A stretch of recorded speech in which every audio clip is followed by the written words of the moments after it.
வணக்கம். இன்றைய முக்கிய செய்திகள். தைப்பூசத்தை முன்னிட்டு பழனி முருகன் சுவாமி கோவிலில் ஒரே நாளில் 1,20,000 பக்தர்கள் தரிசனம் செய்திருப்பதாக தகவல் தெரிவிக்கப்பட்டுள்ளது. மத்திய பட்ஜெட்டில் விளையாட்டுத்துறைக்கு 4,479 கோடி ரூபாய் ஒதுக்கீடு செய்யப்பட்டுள்ளது. 22 கேரட் ஆபண தங்கத்தின் விலை சவரனுக்கு 7,600 ரூபாய் குறைந்து ஒரு சவரன் 1,11,600 ரூபாயாகவும் 1 கிராம் 13,950 ரூபாய்க்கும் விற்பனை செய்யப்பட்டு வருகிறது.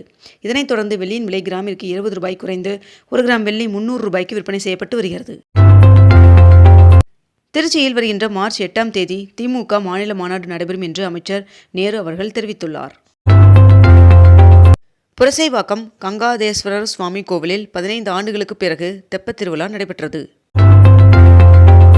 நாட்டில் பொருளாதார வளர்ச்சி 7% அதிகரித்துள்ளது என்று மத்திய நிதியமைச்சர் நிர்மலா சீதாராமன் அவர்கள் தெரிவித்துள்ளார்.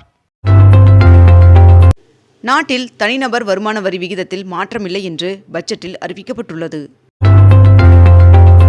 கடந்த நவம்பர் மாதம் நடைபெற்ற ஆசிரியர் தகுதி தேர்வின் முடிவுகளை அண்மையில் ஆசிரியர் தேர்வு வாரியம் வெளியிட்ட நிலையில் அதன் தகுதி சான்றிதழை இன்று முதல் பெறலாம் என்று ஆசிரியர் தேர்வு வாரியம் அறிவித்துள்ளது. நடிகர் விஜய் அவர்கள் தொடங்கிய தமிழக வெற்றிக் கழகத்தின் 3ஆம் ஆண்டு தொடக்க விழா இன்று பனையூரில் உள்ள கட்சி தலைமை அலுவலகத்தில் நடைபெற உள்ளதாக தகவல் வெளியாகியுள்ளது. 872 ஏக்கர் பரப்பளவில் அமைய இருக்கும் தமிழ்நாடு அறிவுசார் நகரத்திற்கு முதலமைச்சர் மு.க.ஸ்டாலின் அவர்கள் அடிக்கல் நாட்டினார். தென்பெண்ணை ஆற்று நீர் விவகாரத்தில் நடுவர் மன்றத்தை அமைக்க கோரி தமிழக அரசு தாக்கல் செய்த மனு மீது உச்சநீதிமன்றத்தில் இன்று தீர்ப்பு வழங்கப்பட உள்ளது. பட்ஜெட் கூட்டத்தொடரின் எதிரொலியாக இந்திய பங்குச்சந்தையில் கடும் சரிவு சந்தித்துள்ளது. இந்தியாவில் கிளவுட் சேவைகளை வழங்கும் வெளிநாட்டு நிறுவனங்களுக்கு 2047ஆம் ஆண்டு வரை வரி விலக்கு என்று மத்திய நிதியமைச்சர் நிர்மலா சீதாராமன் அவர்கள் தெரிவித்துள்ளார். நிதிக்குழு பரிந்துரையின்படி மாநிலங்களுக்கு 1,40,000 கோடி ரூபாய் நிதி வழங்கப்படும் என்று நிர்மலா சீதாராமன் அவர்கள் தெரிவித்துள்ளார். தமிழகம் முழுவதும் உள்ள 12,525 ஊராட்சிகளில் மேல்நிலை நீர்த்தேக்க தொட்டி இயக்குபவர்கள் வாங்கி வரும் குறைந்தபட்ச சம்பளம் 2,600 ரூபாயிலிருந்து 5,000ஆக உயர்த்தி வழங்கப்பட உள்ளதாக தகவல் வெளியாகியுள்ளது. சுகாதாரத்துறையில் இளைஞர்களுக்கு புதிய வேலை வாய்ப்புகள் உருவாக்கப்படும் என்று மத்திய நிதியமைச்சர் நிர்மலா சீதாராமன் அவர்கள் தெரிவித்துள்ளார். சந்திரபாபு நாயுடு அவர்கள் 5,555 சைக்கிள்களை வழங்கினார். சிறு குறு தொழில்களுக்கு 10,000 கோடி ரூபாய் ஒதுக்கீடு செய்யப்படும் என்று நிர்மலா சீதாராமன் அவர்கள் பட்ஜெட்டில் அறிவித்துள்ளார். ஏப்ரல் மாதம் முதல் புதிய வருமான வரி சட்டம் அமலுக்கு வரும் என்றும் வருமான வரி கணக்கு தாக்கல் செய்ய மார்ச் 31ஆம் தேதி வரை அவகாசம் நீட்டிக்கப்பட்டுள்ளதாகவும் தெரிவிக்கப்பட்டுள்ளது. மேலும் வாகன விபத்திற்கான இழப்பீட்டிற்கு வரி விலக்கு அளிக்கப்படுவதாகவும் தெரிவிக்கப்பட்டுள்ளது. சென்னை பெங்களூரு மற்றும் சென்னை ஹைதராபாத் இடையே அதிவேக ரயில் பாதை அமைக்கப்படும் என்று நிதியமைச்சர் நிர்மலா சீதாராமன் அவர்கள் பட்ஜெட்டில் அறிவிப்பை வெளியிட்டுள்ளார். 19 கிலோ எடை கொண்ட வணிக பயன்பாட்டிற்கான சிலிண்டரின் விலை 50 ரூபாய் அதிகரித்து ஒரு சிலிண்டரின் விலை 1,899 ரூபாய் 50 பைசாவாக உயர்த்தப்பட்டுள்ளது. மேலும் வீட்டு உபயோக சிலிண்டரின் விலையில் எந்த ஒரு மாற்றம் இல்லை என்றும் தெரிவிக்கப்பட்டுள்ளது.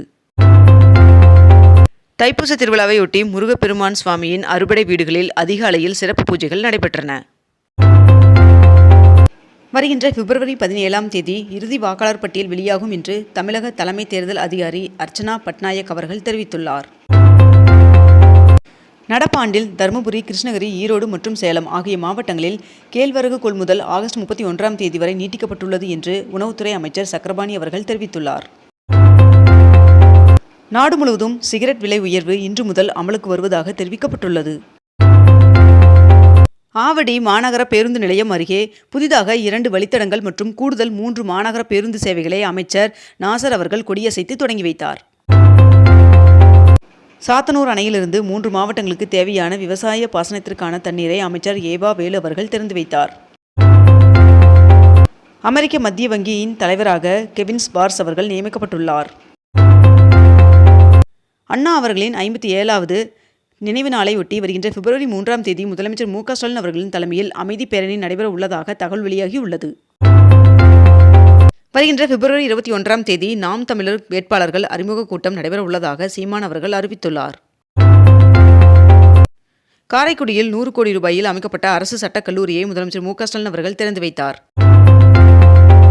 சாத்தனூர் அணையிலிருந்து இன்று முதல் வருகின்ற மே 11ஆம் தேதி வரை தண்ணீர் திறக்க உத்தரவிடப்பட்டுள்ளது. கழனிவாசல் பகுதியில் 100 கோடி ரூபாய் மதிப்பில் அமைக்கப்பட்டுள்ள சட்டக் கல்லூரியை முதலமைச்சர் மு க ஸ்டாலின் அவர்கள் திறந்து வைத்தார். தமிழகத்தில் ஆசிரியர் தகுதி தேர்வு முடிவுகள் வெளியிடப்பட்டுள்ள நிலையில் பிப்ரவரி 2ஆம் தேதி முதல் சான்றிதழை பதிவிறக்கம் செய்து கொள்ளலாம் என்று தெரிவிக்கப்பட்டுள்ளது. தேனி இடுக்கி இடையிலான சுரங்கப்பாதை திட்டத்திற்கு கேரள பட்ஜெட்டில் 10 கோடி ரூபாய் நிதி ஒதுக்கீடு செய்யப்பட்டுள்ளதாக தகவல் வெளியாகியுள்ளது. கோவை ஈசா யோகா மையத்தில் 2025ஆம் ஆண்டில் மட்டும் 6 லட்சம் பேருக்கு இலவச யோகா பயிற்சி அளிக்கப்பட்டுள்ளதாக தெரிவிக்கப்பட்டுள்ளது. தமிழ்நாட்டின் சட்டமன்ற தேர்தல் நடைபெற உள்ள நிலையில் பாஜக சார்பில் 49 தொகுதிகளுக்கு பரப்புரை வேட்பாளர்களை அறிவித்துள்ளது. கோவை அரசு மருத்துவமனையில் 9 கோடியே 65 லட்சம் ரூபாயில் சிமெண்ட் சாலை அமைக்கும் பணி 80% நிறைவு பெற்றுள்ளதாக தகவல் வெளியாகியுள்ளது. தமிழ்நாடு அமைச்சரவைக் கூட்டம் வருகின்ற 5ஆம் தேதி முதலமைச்சர் மு க ஸ்டாலின் அவர்களின் தலைமையில் நடைபெற உள்ளதாக அறிவிக்கப்பட்டுள்ளது. பிரதமர் நரேந்திர மோடி அவர்கள் வருகின்ற பிப்ரவரி 27ஆம் தேதி இஸ்ரேல் பயணம் மேற்கொள்ள உள்ளதாக தகவல் வெளியாகியுள்ளது.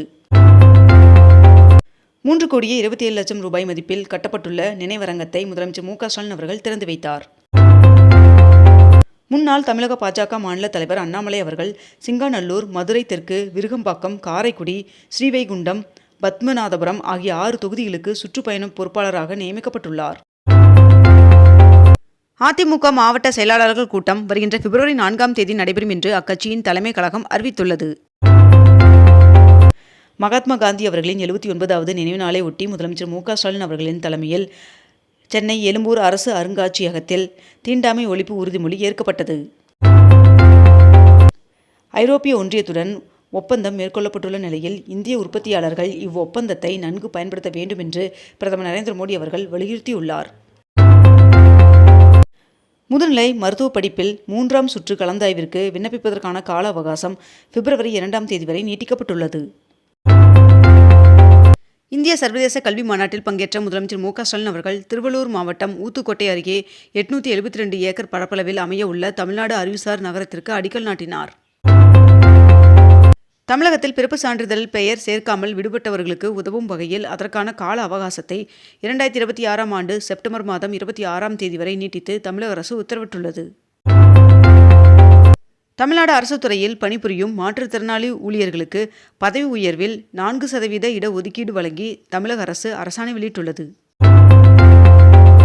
வடசென்னை வளர்ச்சி திட்டத்தின் கீழ் 21 கோடி ரூபாய் மதிப்பில் திருவிக நகர் தொகுதிக்கு உட்பட்ட பெரம்பூர் நெடுஞ்சாலையில் அண்ணல் அம்பேத்கர் அவர்களின் திருமண மாளிகையை முதலமைச்சர் மு க ஸ்டாலின் அவர்கள் திறந்து வைத்தார். இத்துடன் இன்றைய தலைப்புச் செய்திகள் நிறைவடைகின்றன. மேலும் இதுபோன்ற அண்மை தகவல்களை உடனுக்குடன் தெரிந்து கொள்ள அக்னிபூ சேனலை சப்ஸ்கிரைப் செய்து கொண்டு தொடர்ந்து இணைந்திருங்கள். நன்றி, வணக்கம்.